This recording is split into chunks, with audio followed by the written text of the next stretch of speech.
La idea de este informe, que creo que es un informe de mucha actualidad, es hacer un análisis de la calidad institucional y regulatoria en el sector del comercio en España, ¿no? Un sector que yo creo que está ahora mismo muy en boga y donde nosotros apostamos en este informe, como veréis, por conseguir una mejor regulación, una mejor entramado institucional que ayude a abaratar los costes y con ello a disminuir también el precio de los productos de los comercios en España. Y esa es la vía, básicamente, para lograr mejorar el IPC y mejorar también, digamos, el poder adquisitivo de los consumidores, ¿no? El informe hace una primera reflexión general donde habla que conseguir una regulación en las condiciones de mercado que promueva la eficiencia del comercio, que favorezca la competencia y evitar posiciones de monopolio es la vía adecuada para conseguir los objetivos que comentaba anteriormente, ¿no? La calidad regulatoria de las actividades económicas es de vital importancia para la prosperidad económica, ¿no? Y también es muy importante que España mejore su calidad institucional. En las comparaciones internacionales con los países avanzados en nuestro entorno, España presenta un déficit de calidad institucional y donde llama la atención un exceso de normas, la deficiente rendición de cuentas, las dificultades de coordinación de la estructura de gobierno a nivel multinivel entre las distintas administraciones públicas. Y este informe evalúa la actual regulación, como decía, del sector del comercio y estima las ventajas económicas y sociales que se derivan de una mejora de la calidad y además propone diversas soluciones, ¿no? En cuanto a los indicadores relativos a la regulación española del sector del comercio, se destacan dos conclusiones principales. En primer lugar, que las empresas del sector valoran la influencia de la regulación de forma más negativa que el promedio nacional de los otros sectores y que el conjunto de actividades económicas, incluido el sector de comercio, manifiesta una evolución desfavorable de la regulación en los últimos años. Es decir, no solo el sector valora en relación al resto de sectores valora la regulación de una forma negativa de esos sectores, sino también que la evolución ha ido a peor, ¿no? ¿Cuáles son las principales barreras que ha identificado este informe, ¿no? Básicamente 4, ¿no? Los trámites relativos a la concesión de licencias, como es previsible, los costes operativos y de gestión, los envases y residuos y el hurto multireincidente y otros aspectos, ¿no? En relación, y yendo muy rápido, porque bueno, hay muchos temas algo técnicos, pero bueno, que yo creo que son en cualquier caso muy interesantes. En relación a lo que son las concesiones de licencias, pues básicamente el sector le preocupa los trámites relativos a la obtención de licencia, como la pérdida de tiempo para hacer la normativa urbanística municipal, los retrasos en las licencias de obra y de apertura, la existencia de una excesiva arbitrariedad en la concesión de esas últimas. En el caso concreto de los establecimientos de más de 2.500 metros cuadrados de superficie de venta, la mayor parte de las normativas autonómicas exige una licencia que en la práctica impide o limita en gran medida la expansión de ese tipo de establecimientos, ¿no? También determinadas exigencias medioambientales que son sin duda necesarias, pero que en su formulación práctica y calendarios de ejecución han presentado obstáculos de muy compleja solución, ¿no? El segundo de los costes son costes operativos y de gestión. Básicamente hablamos de costes que influyen en el aprovisionamiento y gestión, como son ineficiencias en los trámites aduaneros y la distribución urbana de mercancías, la obligatoriedad de presentar documentación en papel, en fin, hay toda una serie de cuestiones que hace que los costes operativos y de gestión de las empresas pues sean mucho más importantes que si existiera una regulación pues que fuera digamos, más flexible, ¿no? El tercer punto es todo lo que se refiere a la gestión de residuos y donde, bueno, hay multiplicidad, ¿no? de lugares donde se puede mejorar. Fundamentalmente aquí, uno de los principales prejuicios, digamos, para el desarrollo del sector es la gran dispersión de trámites diferentes entre las 17 comunidades autónomas, ¿no? Hay multitud de ejemplos que se ponen en este informe, ¿no? Y aquí, digamos, la existencia de una unidad de mercado interior es absolutamente fundamental, ¿no? Y por último, como comentaba al principio, el hurto multireincidente y otros aspectos, ¿no? El problema del hurto multireincidente, las consecuencias de los abusos en las prácticas de devoluciones y los problemas que se plantean a raíz de los abusos y el fraude asociado a las reseñas en comercio electrónico, ¿no? También la tendencia a un incremento constante de medidas impositivas por ejemplo, el impuesto de bebidas azucaradas en Cataluña, etcétera, ¿no? Son otros aspectos que también inciden en los costes de esas empresas, ¿no?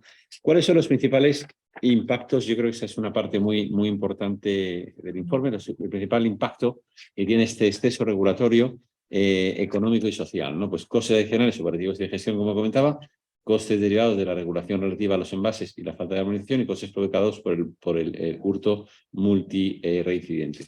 Al final, digamos, todo esto se ha hecho una valoración en el informe de lo que es ese exceso regulatorio y la mala calidad institucional, y la cuantificación de los costes globales asciende a 8.840 millones de euros al año, de los cuales 3.800 se derivan de la regulación, que afecta a los costes operativos de gestión, y 3.900 a la regulación en materia de envases y normativa medioambiental, y 1.070 al problema del hurto multireincidente, ¿no? El informe concluye que si se consiguiera mejorar la calidad institucional y mejorar los aspectos regulatorios, se podría provocar una reducción de costes que producirían una reducción equivalente de los precios de venta a los consumidores con un impacto de menos 1,7 puntos sobre el IPC, lo que permitiría un aumento de la renta familiar por hogar de 470 euros. A nivel agregado, los gastos de consumo aumentarían en 7.950 millones de euros y el ahorro de las familias se incrementaría en 890 millones. Es decir, no hablamos de cantidades poco sustantivas, ¿no? Y cuando se habla de reformas estructurales, pues la reforma de mejora en la calidad regulatoria e institucional de ese sector es muy importante y podría tener en el medio plazo, como hemos valorado, un impacto muy positivo. Y lo que creemos que va contrario a las buenas prácticas es ir en sentido contrario, de tratar de regular todavía más el sector con distintas regulaciones de todo tipo, que lo que va es en dirección contraria y va en aumentar sus costes y posiblemente en aumentar los precios por ineficiencia en el medio y largo plazo, ¿no? Además, junto a los efectos anteriores, también habría que, digamos, esta mejor regulación produciría una mayor inversión de las empresas del sector en nuevos establecimientos y su remodelación por un importe de 700 millones de euros al año, con un efecto directo sobre el nivel de empleo de más de 88.000 nuevos empleos equivalentes a tiempo completo, y la recaudación fiscal del Estado se podría incrementar en 870 millones de euros anuales. Finalmente, el informe propone toda una serie de propuestas, ¿no?, de mejora, ¿no?, que las tenéis al final del informe. Básicamente, conseguir mejoras de eficiencia en los procesos administrativos, reducción de los plazos administrativos, reconocimiento mutuo de normativas por las comunidades autónomas, en fin, conveniencia de una moratoria en el nuevo impuesto relativo a los plásticos de un solo uso, la adopción del silencio administrativo positivo, institución de dirección previa por declaración responsable. Y respecto al problema del hurto multireincidente, la legislación aprobada recientemente aportará ventajas respecto a la legislación previa, si bien existen todavía aspectos que se deberían perfeccionar, ¿no? Y también, por último, facilitar y mejorar los accesos al centro de las ciudades, lo que permitirá una importante reducción de los costes de aprovisionamiento, ¿no? Y básicamente es un informe muy completo, algo técnico, pero creemos que es muy importante, en primer lugar, porque es un sector que actualmente, pues bueno, yo creo que está en el punto de mira de todos, y donde en positivo creemos que hay mucho margen a través de una mejora en la regulación, de reducción de costes, y esto generaría sin duda alguna un impacto muy positivo desde el punto de vista de los precios, desde el punto de vista de la inversión en el sector y desde el punto de vista del poder adquisitivo de los consumidores.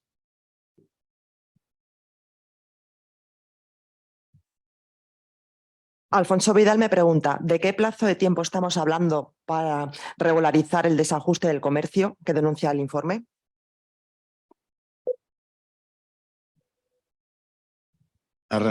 Ese tipo de reformas estructurales no son inmediatas, son a medio y largo plazo, pero sí podemos decir en un plazo relativamente breve se podían acometer. Es decir, eso más bien respondería a la iniciativa y el impulso legislativo y de mejora de la gestión de los procesos que se pudiera acometer. Lo que estamos diciendo es que tenemos un coste en términos de pérdida de bienestar en la economía española como consecuencia de las disfunciones de calidad institucional y regulación específica de este sector de 0,8 puntos de PIB. Estamos diciendo que la supresión de estas barreras y la normalización de las mismas en relación a nuestro entorno podría añadir 470 euros por hogar al año en términos de renta disponible real, y estamos diciendo que el IPC podría reducirse una vez implementada este tipo de mejoras y la supresión de estas disfunciones en 1,7 puntos. Estamos diciendo que son efectos muy, muy significativos. Obviamente no es fácil ni inmediato de este tipo de reformas, pero sí podemos plantearnos que el acometer, empezar a plantear los procesos, es decir, a mí me gustaría un poco reflexionar. Este estudio es un estudio que estamos especialmente orgullosos. Estamos muy orgullosos porque supone una nueva generación de estudios en los cuales se están aprovechando para introducir en lo que son análisis, lo que es la economía del derecho, análisis de la regulación económica, estimaciones cuantitativas a partir de metodologías estandarizadas. Por lo tanto, es un estudio especialmente relevante en cuanto no es habitual este tipo de estudios en el entorno comparado, y el IE en el mismo ha sido pionero otra vez en este tipo de cuestiones. También me gustaría decir que la información de base es una metodología que se apoya a su vez en una encuesta de 50 expertos. Estos expertos es obligado a reconocer en este punto la aportación que ha hecho la C4, la Comisión de Comercio, Competitividad y Consumo de COE, a los efectos de facilitar la entrada y acceso a los expertos del sector y el apoyo, porque realmente es un estudio que tiene información cualitativa a partir de una encuesta de más de 50 expertos de comercio y de los efectos económicos del mismo. Y por lo tanto estamos hablando de una nueva generación de estudios que posiblemente estemos en la frontera de este tipo de estudios a nivel internacional, en la medida que se está pudiendo cuantificar con una metodología estandarizada lo que es una normativa regulatoria. Y es importante decir que el comercio, como ha dicho nuestro presidente, ha sido detectado como unos sectores que tienen mayor carga regulatoria a nivel de las encuestas, por ejemplo, la que hace el INE de módulo entorno económico de confianza empresarial, y también que ha habido un deterioro. Por lo tanto, es un sector que es especialmente pertinente para abordar este tipo de trabajos, y posiblemente habrá que generalizarlo a otros sectores en el futuro, pero en cualquier caso posiblemente sean los sectores en los que las mejoras institucionales podrían tener una mayor visibilidad en términos de mejora de renta real y de reducción de precios de consumo y de inversión y empleo en el sector, porque como ha dicho el presidente, estamos hablando que con esta supresión de estas barreras podría aumentar casi en 88.000 empleos nuevos en el sector. Yo también simplemente complementar que son reformas a largo plazo, pero se dan señales positivas al sector y el sector posiblemente, si se generan expectativas de reforma, pues pueden anticipar, anticipar el impacto. Es decir, si el mensaje es que se va a estudiar una desregulación, una mejora de regulación y mejora de calidad institucional, seguramente el sector aumentaría las inversiones, el número de establecimientos y tener un impacto en la creación de empleo. Muchas veces el mero hecho de tomar la iniciativa, por ejemplo, en mejoras regulatorias, aunque el resultado final de la regulación sea en largo plazo, la generación de expectativas positivas puede hacer que el sector acelere muchas de las decisiones que pueden ir encaminadas a una reducción de costes y una reducción y un aumento de la inversión, ¿no? En este sentido, existe una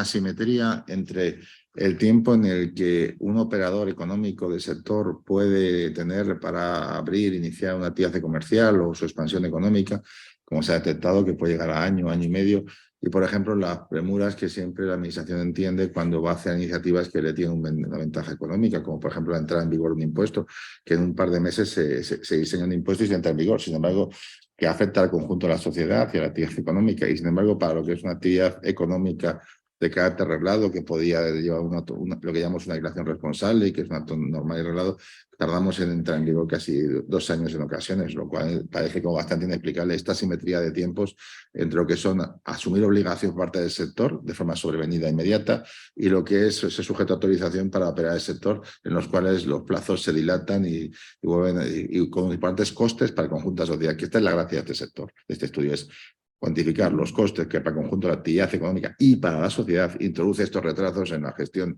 y en los procesos administrativos que tendrían que ser reglados, diligentes, eficientes y ágiles. Sí.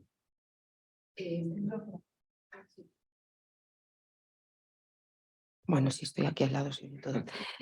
Buenos días. Es verdad. Buenos días a todos. Muchas gracias, Carmen.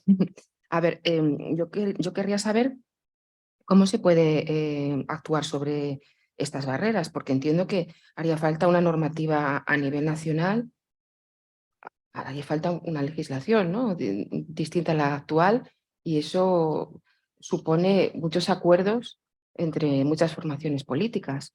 Bueno, hay una ley que es la Ley de Unidad de Mercado, que yo creo que es una ley, por ejemplo, en muchos de los aspectos que están aquí identificados. Las mayores barreras son la gran diversidad de trámites entre las distintas comunidades autónomas, ¿no? Y bueno, pues hay esta Ley de Unidad de Mercado que tiene todos unos procedimientos, y yo creo que su implementación no está siendo muy eficiente, pues sería, bueno, a través de esos instrumentos que ya tenemos, pues lograr agilizar mucho de estos trámites, ¿no? Es con la misma normativa que existe, aplicándola. Bueno, o hay que modificar algo. Estamos haciendo varias modificaciones. Una de ellas posiblemente sería la Ley de Unidad de Mercado, que sería el reconocimiento mutuo de las normativas entre las comunidades autónomas a los efectos de que no tengas que duplicar y triplicar y multiplicar los procesos administrativos para poder operar en lo que no deja de ser un mercado único, que es el territorio español de comercio. Pero luego también estamos proponiendo en el informe pues distintas propuestas de mejora, es decir, no solamente de mejora de la gestión y eficiencia de la administración, que yo creo que sería obligado, es un tema de gestión, no tanto de normativa, sino de gestión. Pero también estamos planteando propuestas normativas específicas, como son, por ejemplo, la generalización de la declaración responsable. Es decir, los operadores lo que tienen que cumplir la normativa, y la administración puede tener derecho a supervisar, a vigilar y inspeccionar el cumplimiento de la misma a posteriori. No es necesario que se dé una autorización a priori al operador. Es la sustitución de declaración responsable por la licencia. Otra cuestión que también se plantea en el mismo estudio es el silencio positivo. Esto es, el retraso más allá de un tiempo razonable y reglado en lo que es la resolución del procedimiento administrativo relativo a este tipo de actividades, que son la gestión de licencias y aperturas, pues posiblemente tenga que ser un silencio positivo. Es decir, el retraso es que si usted en 6 meses no ha encontrado ningún impedimento o obstáculo a que abra este establecimiento, pues que pueda abrir de forma automática, es decir, como si hubiera autorizado la apertura. Silencio positivo, declaración responsable. Y sobre todo, pues lo que es agilidad. Y luego un tema que también preocupa a los operadores es la agilidad y eficiencia en el proceso administrativo, pero también interesa lo que llamamos la seguridad jurídica y estabilidad en el marco regulatorio. Es decir, en muchos de estos procesos que se hacen a nivel local se encuentran diferencias de criterio difícilmente justificables con normativa específica general, ¿no? Es decir, pues, y muchas veces pues lo que vemos es que se ha convertido en una auténtica carrera de obstáculos, una auténtica acumulación de barreras, y no es muy razonable que lo que es el proceso de creación de riqueza, de satisfacción de necesidades de bienes y consumidores, esté sujeto a tanta autorización previa sobre empresas que están ya operando, que tienen conocimiento muchas veces igual que los técnicos de la normativa a cumplir o incluso superior, porque la normativa, uno de los problemas que también se ha detectado en el informe es que la normativa es especialmente compleja, acumulativa y de todo tipo de índole. Es decir, no solamente normativa administrativa, no solamente normativa comercial, normativa alimentaria, normativa de residuos, normativa de embalaje, normativa fiscal. Es decir, de hecho, una cuestión que hemos detectado, lo cual nos preocupa, es cómo las empresas del sector necesitan de departamentos específicos para la apertura de sus actividades, lo cual quiere decir, es un indicador de la dificultad de la gestión de lo que es el proceso de apertura y expansión de la actividad que sujetan las empresas de este sector. Nos parece que lo que es abrir una actividad comercial, lo que es crecer una actividad comercial, es lo que es lo natural de la economía, lo natural de la actividad empresarial, y no puede estar sujeto a tantas cortapisas, dificultades, que en el fondo además tienen un inconveniente, y es que afectan de forma asimétrica, de forma muy negativa, a las empresas de menor tamaño o las empresas que operan solamente en una comunidad autónoma, que se ven que estas barreras en ocasiones les suponen un auténtico freno a su expansión, con la consiguiente pérdida de bienestar para el conjunto de la sociedad. Y por eso pensamos que es la acumulación de barreras, y ese estudio lo que hace es poner los números de que todo este tipo de normativas tiene un coste económico importante, y por lo tanto, pues si un determinado ayuntamiento tarda 2 años en dar una licencia y tarda normalmente 2 años en dar una licencia, pues parecería razonable que tal ayuntamiento duplique los técnicos que tenga dedicados a licencia, entre otras cosas porque puede cobrar su coste a través del proceso de licencia, no le supone ni un coste administrativo adicional, pero no puede ser que se obtenga, aprovechando que es obligatorio ese tipo de procesos y que no hay alternativa ninguna, pues que estos procesos se dilaten tanto en el tiempo, porque el problema no es que la licencia se tarde 2 años, el problema es que el proceso de inversión, planificación, organización y gestión se produce de una forma retardada en el tiempo. Y esto es cuando la actividad económica es mucho más dinámica, necesita de flexibilidad, agilidad, y sin embargo esto les obligan a los operadores a que una actividad, desde el momento en que se decide expandirse o ampliarse o crearse, pues hay retardo de 2, 3, 4 años. Y eso es incomprensible en una economía avanzada y una actividad tan relevante como pueda ser actividad comercial. Bueno, antes mencionaban también la arbitrariedad, sobre todo en el tema de concesión de licencias, como uno de los problemas que han detectado para su informe. ¿Qué magnitud tiene este problema con respecto a otros?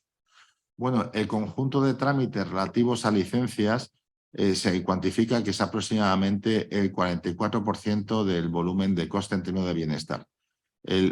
También se ha identificado un orden de magnitud similar, lo que es la gestión de residuos y embalajes, por ejemplo.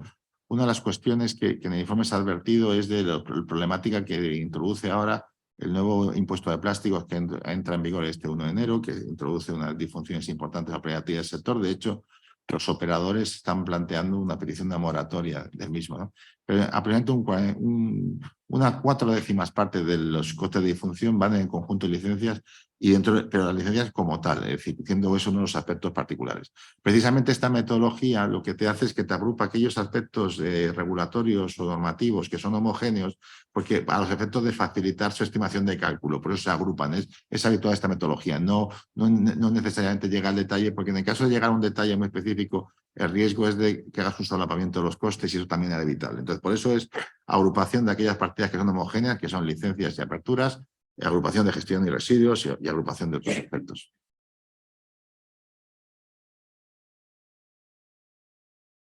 Miguel pregunta, ¿podrían desglosar por ahorros el grado de dificultad? Supongo que todo lo que requiere el cambio normativo autonómico va a ser complicado, pero a lo mejor hay un porcentaje no despreciable que es más fácil conseguir. Bueno, la normativa está rankeada en los gráficos que están en el estudio. Es decir, los operadores han rankeado las dificultades. Por ejemplo, en lo que son relativos a licencias, en la página 21 se ve rankeado por orden los temas. Lo que es, por ejemplo, la generalización telemática de la administración, si bien es la gestión de eficiencia, por los operadores está visualizándose como una barrera importante y un obstáculo y un factor de retrasos en gestión administrativa. Lo que es conocimiento detallado de la normativa urbanística también está viéndolo, ¿no? Lo que son los retrasos como tal, lo que son los retrasos en licencias de obra. Es decir, están rankeados por orden en la página 21 del informe. En lo que son los costes operativos propiamente dicho, destacan los problemas relativos al acceso a zonas céntricas de las ciudades, que hay horarios limitados, hay normativas específicas de carga que limitan en horas el acceso, limitan el tipo de vehículos, obligan a cambiar la flota, llevan consigo la imposibilidad de que las flotas puedan amortizarse en un tiempo determinado, sino que tienen una mayor obsolescencia técnica. La regulación de los tiempos de descarga, que en ocasiones no coincide con la flexibilidad organizativa de que necesita este tipo de actividades. Lo que son las restricciones de documentación de aduanas, es decir, están restricciones en combustibles. Por ejemplo, en el centro de las ciudades no se permiten ya en ocasiones los vehículos que no tengan etiquetas. Lo que son los retrasos en la gestión del tráfico internacional. Luego, en lo que es el tema de gestión de residuos y embalaje, destaca de manera, de hecho es uno de los puntos que más han detectado todos los informantes, lo que es el nuevo impuesto de plásticos no reutilizables como muy afectado en la nueva gestión de residuos, ¿no? Luego, el problema de que las normativas automáticas no están armonizadas y hace falta, por ejemplo, hacer distintos envases en función del mercado, cuando en otros países se hacen envases para distintos países y aquí, sin embargo, tenemos para distintas comunidades autónomas. Lo que son las comunicaciones administrativas en las políticas de residuos, lo que son los reportes de información, lo que son toda la política de residuos, pero especialmente el nuevo impuesto de plásticos. Como ven, hay una información muy detallada que no hemos dicho en la presentación a los efectos de no abrumar con la misma, pero precisamente para los efectos de estimarlo sí que ha sido relevante previamente intentar identificar los puntos que eran relevantes en el sector. Sí, también yo creo que es muy interesante la página 27, donde también se valora las comunidades autónomas cuya regulación se considera de forma positiva. Digo que también es interesante, por ejemplo, en la página 27 hay un gráfico donde se analizan en base a la encuesta, ¿no? que se ha hecho encuesta, sí. las comunidades autónomas cuya regulación se considera de forma positiva, ¿no? Y entonces, bueno, tenemos que encabeza la Comunidad de Madrid y las últimas pues, son Andalucía, Navarra y Galicia, ¿no? No, estas son las positivas. Las últimas positivas son las que no están. Ah, Es decir, realmente, la verdad es que hemos puesto solamente las positivas, porque las negativas no las hemos querido poner. bueno, dentro de las positivas, sí. dentro de las positivas están Sí. estas. Las negativas son las que no están. Es decir, lo que hemos dicho aquí, que las comunidades autónomas con mejor regulación a los efectos de valoración por parte de informantes han sido Madrid, han sido Castilla y León, han sido La Rioja, también Canarias, Castilla-La Mancha, Murcia, Andalucía, Navarra y Galicia. Siendo el resto las que la regulación a los efectos de los informantes no es positiva, sino es negativa o muy negativa. Porque el ranking ese es el resultado de las respuestas. Entonces, ahí la verdad es que lo podíamos haber puesto, pero nos ha dado cierto reparo. Pero vamos. Está bien la aclaración, malentendido. Sí, perdón. Las que no están son las que están peor. No. No. Hombre, ahí lo que se ve claramente es que hemos rankeado las mejores. Hemos rankeado las mejores, sí. Pero también es verdad que ahí, después de una pregunta, teníamos que haber puesto todas, tenéis razón.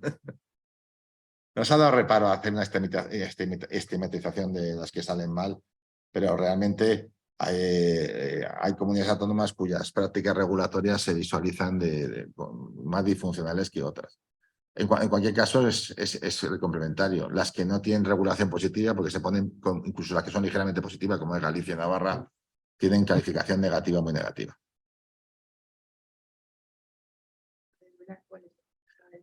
Ahora mismo aquí no las tengo, lo podemos mirar en los datos, pero vamos, aquí no. Precisamente por el tema de que como han contestado operadores del sector, un poco para que también preservar un poco lo que es la privacidad de las respuestas, porque realmente son los propios operadores del sector los que responden al sector. Entonces eso me daba cierto reparo el identificar las negativas. Sin embargo, poner positivo como que nadie va a decir nada al respecto. Pero que sí se ve, en el informe se ve, y esto es importante destacarlo, es que la normativa es muy, es decir, las disfunciones institucionales son muy heterogéneas para nivel de comunidad autónoma. Se ve solamente en las positivas y en las negativas. Es decir, que existe una gran disparidad en el déficit de calidad institucional a nivel de comunidad autónoma. Se ven como hay comunidades autónomas que gestionan mucho mejor los procesos administrativos, como es el caso de Madrid, que es una normativa más amigable. Por ejemplo, la Ley de Comunidad de Madrid ha introducido la Ley de Mercado Abierto, que lo que hace es que en la Comunidad de Madrid puede operar cualquier empresa de otra comunidad autónoma, siempre y cuando sea compatible con la normativa de esa comunidad autónoma de origen de la misma, a los efectos precisamente de apostar por la unidad de mercado de forma compatible con el reparto competencial autonómico, y se ve como hay comunidades autónomas que son más eficientes en la gestión del proceso administrativo, que es un tema que yo creo que tendría que ser objeto de estudio por nosotros en un futuro, es decir, la medición de la eficiencia en la gestión de los procesos, porque el problema que tiene es que la eficiencia en los procesos administrativos es un factor de gasto adicional por parte de la gestión administrativa, pero lo que vemos en el estudio, y es lo que yo creo que es importante destacar, es un factor de coste adicional al sector privado. Y esto es importante destacarlo. Es decir, que el sector público no solamente introduce costes a través del sistema impositivo, sino también a través del sistema de normativa regulatoria y la aplicación de la misma. Y por lo tanto, el sector público tiene que, igual que tiene que reducir el exceso de gravamen a nivel fiscal, tiene que reducir el exceso de distorsiones que una ineficiente regulación o una aplicación deficiente de la misma puede introducir a los operadores. Pero es que estamos hablando de 1,7 puntos de IPC. Estamos hablando de casi 500 euros por hogar al año en lo de comercio. Estamos hablando de magnitudes muy, muy relevantes, de 0,8% del PIB. Es decir, estamos hablando de crecimiento prácticamente de un año, del año 2023, en lo que puede introducir este tipo de mejoras. Es decir, esto es una cuestión muy importante. Las reformas estructurales son factor de crecimiento potencial y crecimiento económico a largo plazo. Y aquí lo que estamos diciendo es que las reformas estructurales de mejora de la regulación y de mejora de la aplicación de la misma a nivel local y autonómico sería un factor de crecimiento importante y, por tanto, un factor de bienestar. No solamente para el sector público, que a su vez ve que aumentamos la recaudación, que viene en el estudio, que aumenta casi 1.000 millones de recaudación con ese aumento económico. No solamente que aumenta el consumo, sino que aumenta sobre todo la renta, se reducen los precios y se aumenta la inversión y el empleo del sector. Es decir, estamos hablando de una medida que favorece a todos los agentes involucrados. Por lo tanto, lo que no es explicable y sorprendente que no se lleve a cabo y que no sea una de las prioridades de la administración pública la mejora de la gestión de los procesos que afectan a la actividad económica, la optimización de la normativa regulatoria. Por ejemplo, hay países como Bélgica, y una cuestión importante es en el ámbito comparado. Tenemos aquí indicadores al respecto. Vemos como hay países que tienen informes anuales de lo que es el coste regulatorio, la mejora regulatoria, y se ve como en la medida que vas midiendo este tipo de acciones que tienen dificultades, es verdad, los países van mejorándolo. Y los rankings internacionales que en el estudio se plantean, sobre todo del sector del comercio, vemos que siempre salimos a nivel internacional muy por debajo de nuestro entorno y entre los países con una deficiente calidad institucional. Por eso las mejoras de la misma son tan virtuosas en términos de crecimiento, precios y empleo.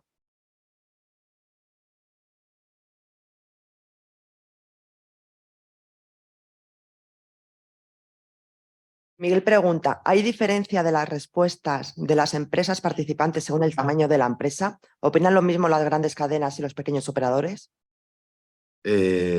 No se puede explotar la información a nivel de tamaño de empresa por la metodología, que es una información cualitativa. Para informar el tamaño de empresa voy a tener que hacer otro tipo de metodología y otro tipo de muestreo. Pero en cualquier caso, sin significación estadística, sí que se observa que los costes regulatorios parece que afectan en mayor medida a las empresas de menor tamaño.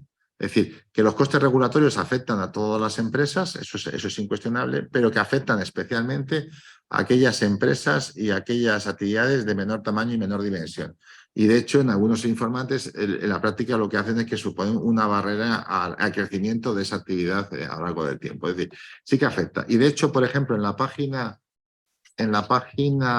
del principio, a ver que estoy recordando, sí se ponía un orden de magnitud. En la página, ¿cuál era? A ver. La página 18 y 19. En 18 y 19, en la página, se ve, por ejemplo, que el orden de magnitud que afecta a las empresas es mucho mayor en las pequeñas que en las grandes.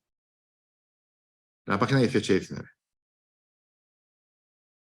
Pero vamos, esto es lo que la literatura de la regulación siempre ha establecido. Es decir, hay un estudio que se pone como literatura de la Comisión Europea, cómo las empresas pequeñas asumen un orden de magnitud varias veces el de las grandes, cómo en Estados Unidos sucedía lo mismo, cómo en el caso de Bélgica, que es uno de los países que mejor analiza este tipo de cuestiones, se ve, pues por ejemplo, que el orden de magnitud para una empresa pequeña que una grande. La comparación se suele hacer en relación al número de trabajadores. Es decir, los indicadores internacionales lo que te dicen es el coste de la regulación entre el número de trabajadores de esa empresa. Ese es un poco por eso. Y entonces, en ese tipo de indicadores salen mucho peor parados las pequeñas empresas. Pero en cualquier caso, en la muestra había grandes, pequeñas y medianas empresas, porque precisamente lo importante del estudio era grandes y pequeñas. Hay actividades, por ejemplo, lo que es la segunda licencia, que afecta especialmente a las grandes empresas. Y en la encuesta eran las grandes empresas las que las reprochaban. Pero sí que parece que en general son las pequeñas y medianas empresas y sobre todo las que están muy focalizadas a nivel autonómico, las que tienen mayores costes de cumplimiento y mayores costes regulatorios. Lógicamente la diversidad regulatoria entre comunidades autónomas pues afecta mucho más a las pequeñas que tienen menos capacidad de adaptarse a normativas distintas que una grande. Me gustaría preguntar, ¿en qué medida creen que puede beneficiar la llegada de empresas internacionales si se mejora la regulación? Bueno, la mejora de regulación facilitaría la inversión española Este es un sector, como el resto de la economía española, que tiene presencia de empresas españolas y también de grandes competidores de capital extemporáneo. Es decir, pensamos que la regulación, la mejor regulación facilita la inversión en general, y en esta inversión principalmente se verán beneficiados la sociedad española y lo que es los operadores ya existentes y los operadores. La competencia siempre es sana, Siempre es sana. Y en cualquier caso yo creo que en España es un país tremendamente competitivo, es decir, están las principales cadenas internacionales, aparte de forma creciente, y donde creemos que la reducción de la normativa, una normativa más eficiente, lo que hará es una disminución de los costes a nivel global, y dada la competencia que hay, pues tendrá un impacto en precio. Digamos, también es verdad que este sector, por su naturaleza, ya es un sector muy internacionalizado ya en España. Están prácticamente todas las cadenas. Sí, todas las empresas multinacionales extranjeras están aquí. Es decir, y luego es un sector, pues bueno, con grandes cadenas españolas también. También en ciertas regiones está muy atomizado, donde hay también cadenas más pequeñas. Es decir, es un sector donde tiene todos los componentes: cadenas multinacionales, grandes cadenas nacionales, y luego cadenas de una menor escala, muy atomizadas, con carácter regional, y luego pequeño comercio, ¿no? Es un sector muy diverso, muy competitivo, con muchos nichos, y donde cualquier medida de desregulación iba a tener un impacto inmediato en precios.